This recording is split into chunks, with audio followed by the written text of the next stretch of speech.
What's the biggest change you made to become consistently profitable? I have no business in being in a relationship if you're not a profitable trader. Seeing the life of great people that I look up to, I mean, like Kojo, right? And then looking at where I started from, personally for me, I don't feel like I want to go back to that era of living with my parents, living in that small room of mine. And if we tell them, they can't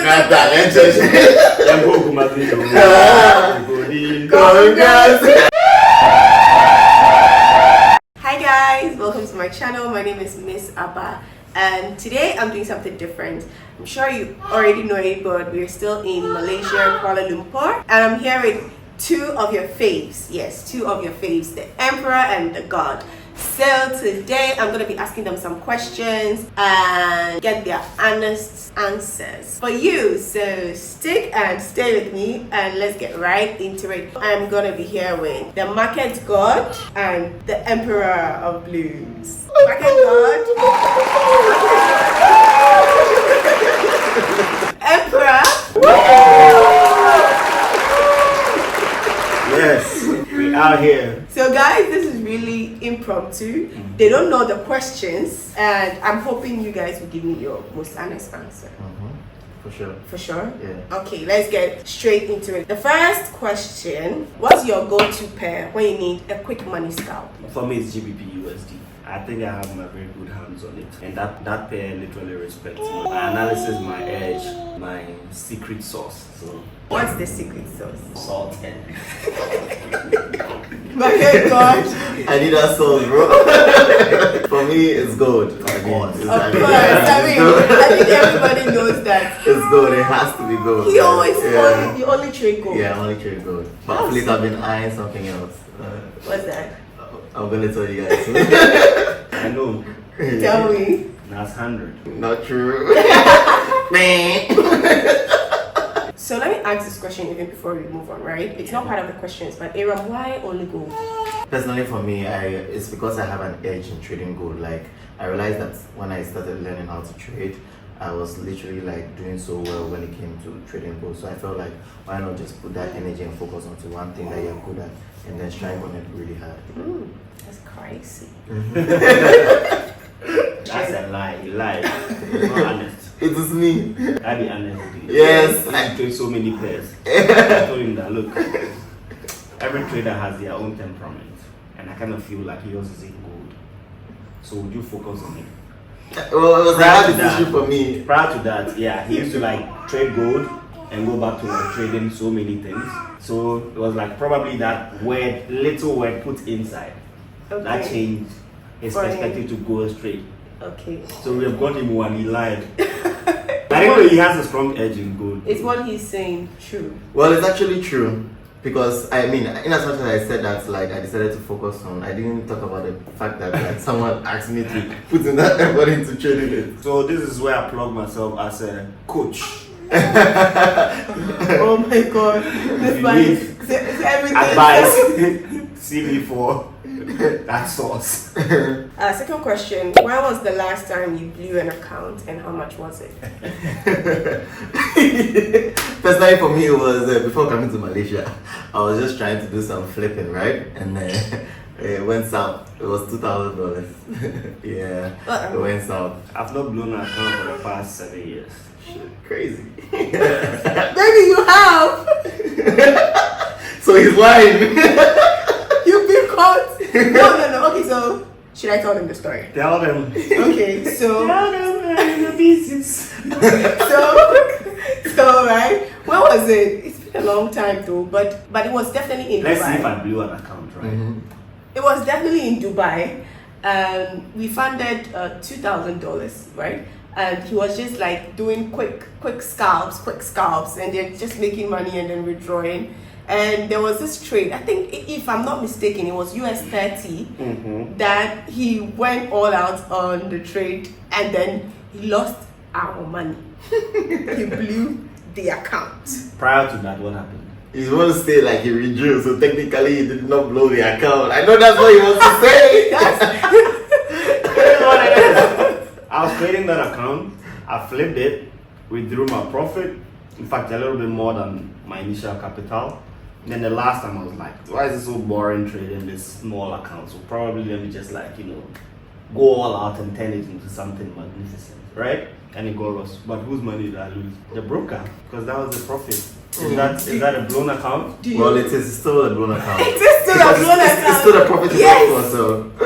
No, technically it's not my money. One man. Guys, you determine if I Yes, blow an guys. account. Did he blow an account or not? Comment below. Let's see. Let's see if he really did blow an account. No, but Aram, you are for he blew an account, right? Yes. Yes, of course. And you are for what? Okay. You know you're my husband now. But she already opposed it. No, I'm the quiz mistress. So I don't have a stance. What is your driving force? When you wake up in the morning, what gives you that will to keep going? Personally for me is the fact that I don't want to go back to where I started from. Where did you start from? From the gutter.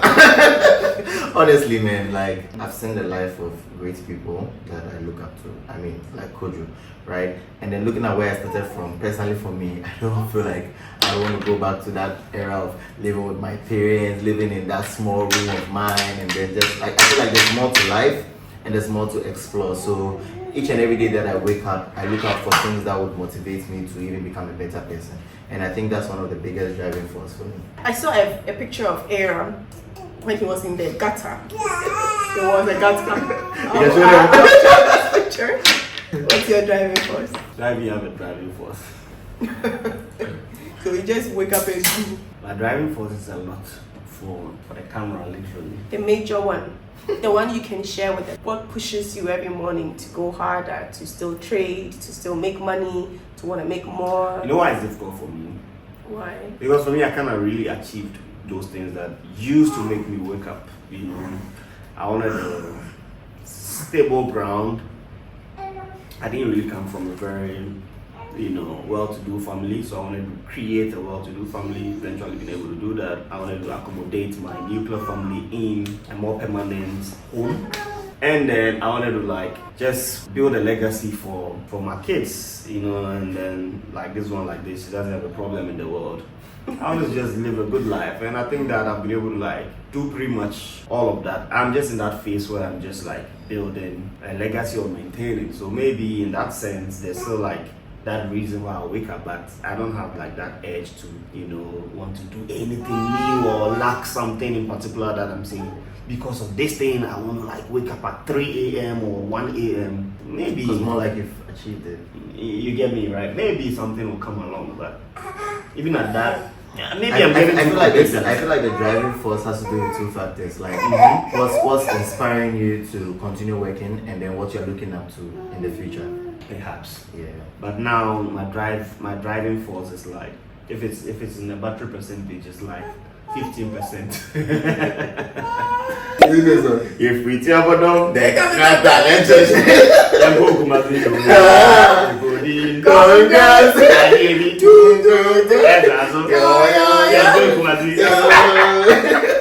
that's his vibe, My next question is, what is your hidden talent? I know Kojo will say rapper.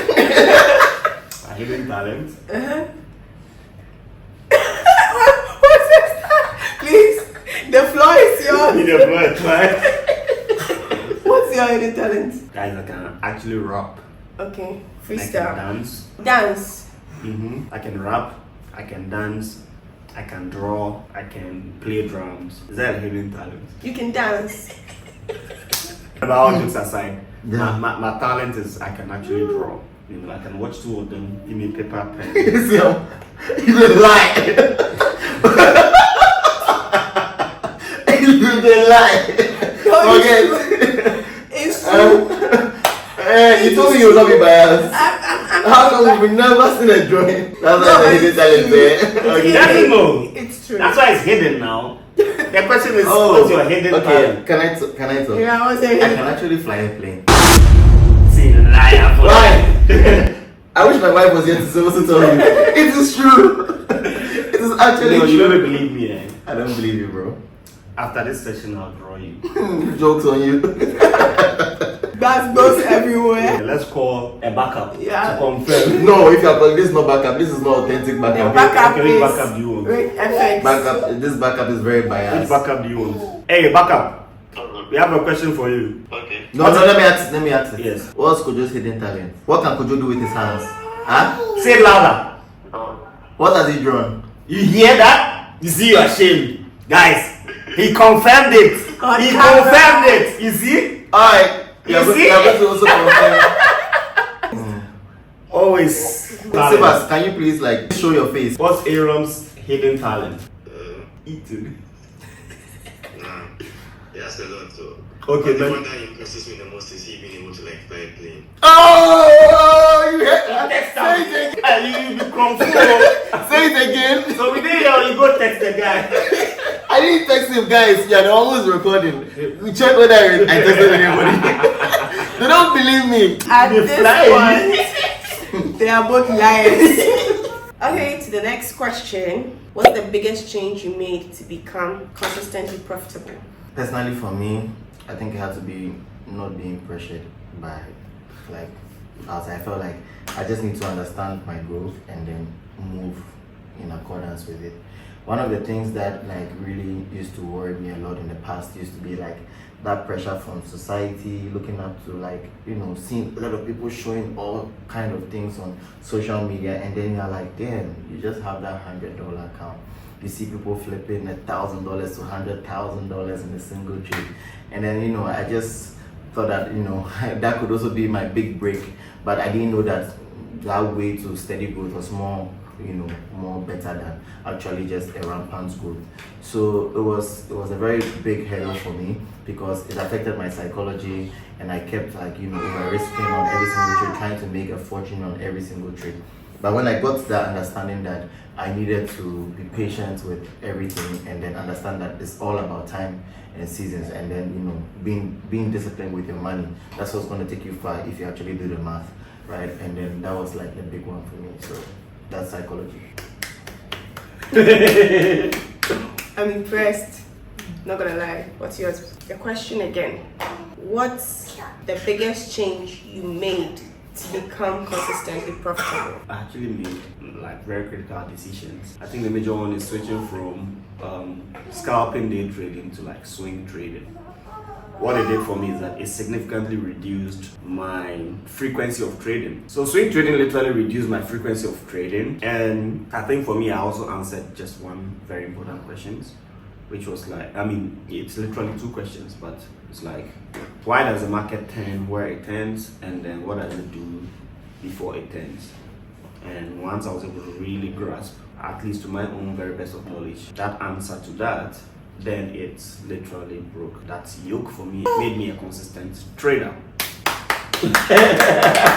Okay, so my next question is, if your life had a theme song, what song would it be? To motivate me.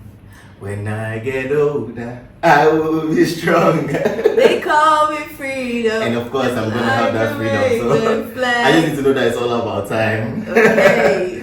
My own used to be, because there's no this thing again, and it was 7, 7. I bet I'm missing my time 7. 7, 7, 7, 7. The minute I listen to you, 7. Now you can try 7 times 7. Yeah, I really remember. I didn't have a bicycle, I didn't have a scooter bike or whatever they call it. I didn't have anything of that sort. But I really always wished I had, like, you know, some wheels to drive on. There was a point I was literally praying for I-10. Do you remember I-10? Hyundai. Yeah, that tells you how bad it was. If like I'm praying for I-10, you know, because I just wanted to stop taking public transport and taxi. I just wanted to like have, you know, some wheels to say this is my car. And then now, I mean, you know the vibe. What is a car? You know the vibe. What car? To my next question. Yeah. What's your dream car? Koenigsegg Gevera or Koenigsegg just two of them. Personal for me is a Lamborghini Performante. Yeah. What's That's my a bold dream one. car then? Well, my dream car changes based on my mood.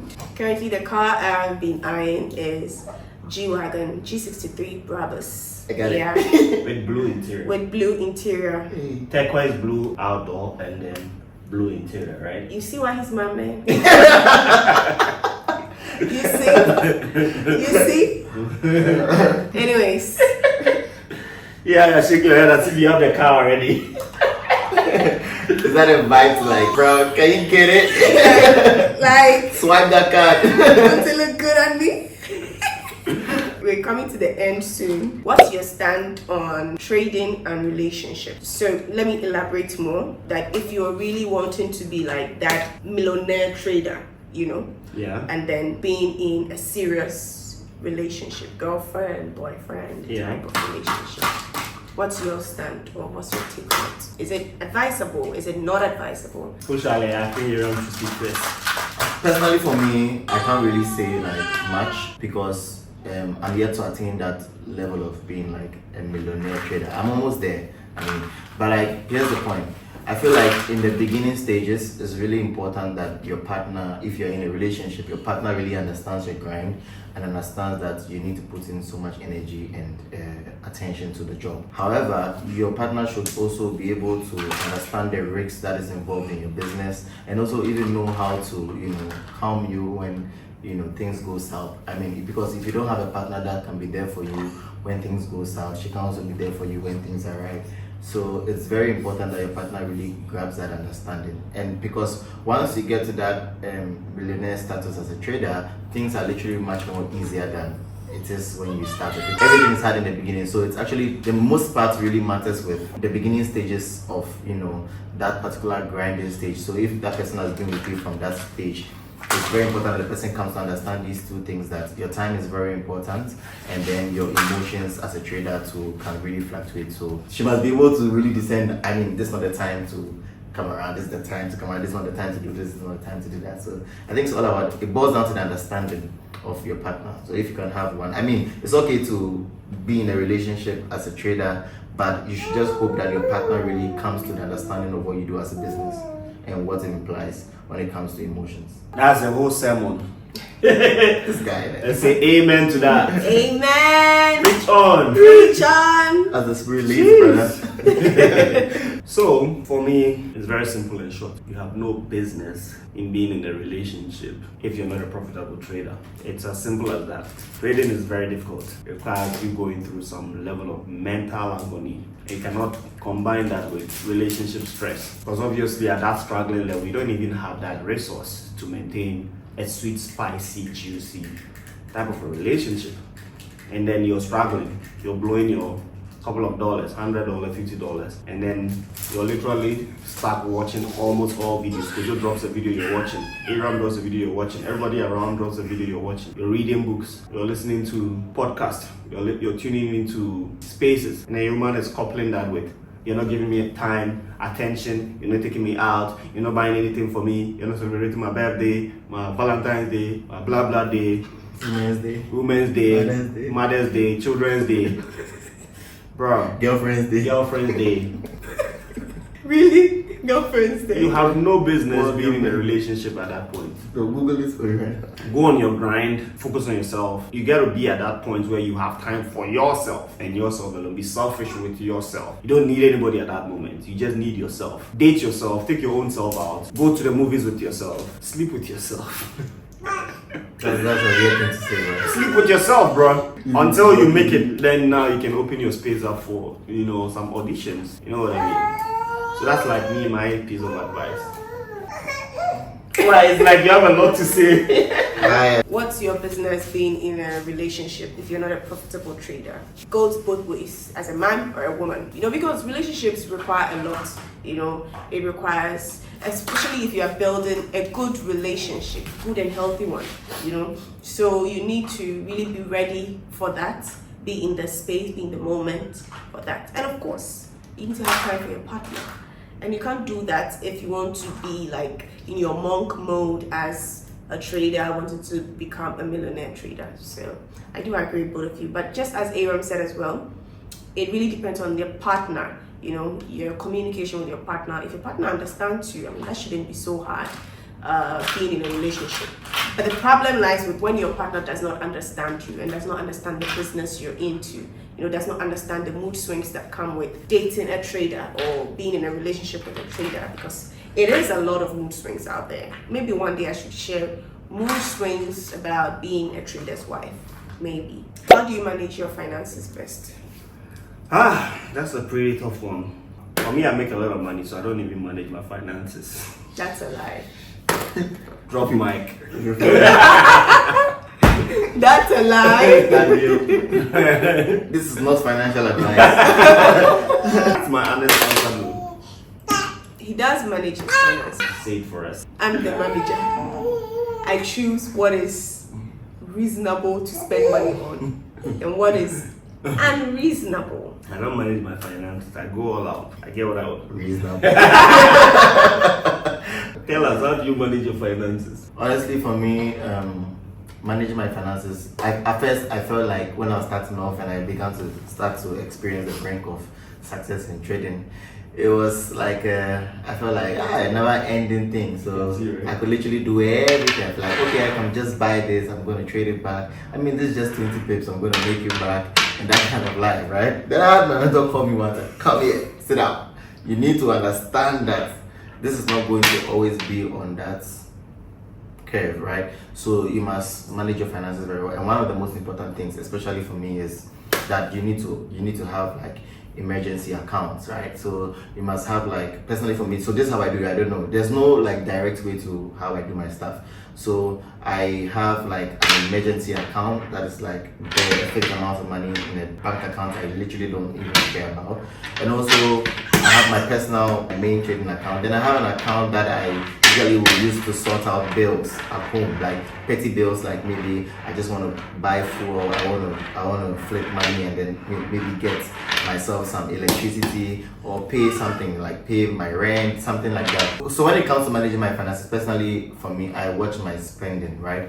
I don't just like buy anything like because I can afford it, right? I actually plan ahead. I ask myself that, whatever I'm buying, do I have like at least times 5 of that? If not, I'm not getting it. So that's how I Times 5? Yeah, times 5 of it. If I don't have it, I'm not getting it. My mentor actually told me times 10, but I know reach.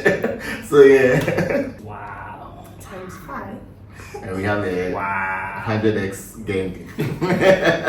Okay, I have 2 more questions. What was the riskiest trading decision you ever took and how did it turn out? So at the point I was trading, 100k account is like quite a while back, probably 2021 or 22. I had room to risk. At one point, I think I was very motivated to just risk $10,000 on one trade, and that was like oil. And that meant that if I lost like $10,000, I'm going to lose 10,000 out of the 100,000, I'll be left with like 90,000. And I did go all out. And I think that perhaps that was like one of the most unluckiest moments of my life, because the market stretched and stretched and stretched me. Eventually I lost the 10,000 and then the market began to really go in that direction. And then I was paralyzed. I couldn't do anything about it. I just watched the market sink down while my 10,000 was gone. I eventually traded back up though, but I mean on different trade setups. But yeah, that's like one of the days that I quite remember that I decided to expose myself to like such a quantum of money. But if you look at the account size and what I was risking, it's like 10%. It was not really that scary. So for me, the riskiest trading decision I've ever made was when I actually funded a 10k account and I had been trading and I lost that account to like $2,000. So when the account got to like $2,000, I just decided that, you know what, I'm going to take a break and then just look for one good opportunity and then go all freaking out. So I remember it was like a Tuesday, right, in the morning. I still have the trades on my phone where like I saw a very good opportunity. There's this particular setup that I usually would find on gold that I wouldn't really respect rates management. So, and there was a news event as well. So I began to start like loading the positions on the $2,000 account. I had already done about like 5 lots and the market kept tanking against me. And I was literally seeing a drawdown of like 1,002. I just started adding more positions, and before I could realize, the market started going in my favor. I turned that 2k into $35,000 in a single day. Yeah. Okay, on to my final question. Is trading gambling? That's not even a conversation. Trading is not gambling, right? What makes you say so? It has the tendencies of gambling, doesn't it? It's what you make it. I mean, how do you describe gambling if you had to put it? I mean, I don't gamble, so I don't know. Do I gamble? What's your I think I'll slang? leave this to Kojo to say. I say trading is gambling, you know. For any endeavor that you don't have certainty to the outcome, then that literally qualifies for gambling. But in trading, we always say that you're doing something we more like politically called intelligent guessing, you know, because like the factors that you're using to determine your outcome, they are much more concrete and evident to determine the direction of your position, which in essence is gambling. So at the end of the day, the casino man can also say, I also know the evidence I'm basing on to choose direction or whatever it is, or the man playing the roulette says that I know how much I've practiced to determine where the dial is going to fall. And then the guy who's doing the sport betting also says, I have studied historical, you know, data of the football matches. Speculation. They call it speculation. So at the end of the day, if you really think about that, that's cool. Then it is what it is. You know, just that we're doing what we say, and again I say politically intelligent, what's guessing. But that's just my opinion, by the way. All right, thank you guys so much. Final words before we end this video. Follow me on all social medias. KOJOFOREX. KOJOFOREX. You know the vibe. Thank you guys so much for watching this video. Subscribe if you like this video, share it, comment, and also follow me on all social media at Miss Ababrew. And I'll see you guys in the next video. Sign out. Cha-cha! What's your sign? Huh? What do you say when you're ending your video? Peace out. You also say peace out. Yes. I say cha-cha. Emperor! Come on. Emperor's doing daddy duties. And eventually, what do you say? Perhaps, if you have to. You just made up your mind that you want to see this YouTube video. But like, We will still shoot. I've seen the room and you're worried.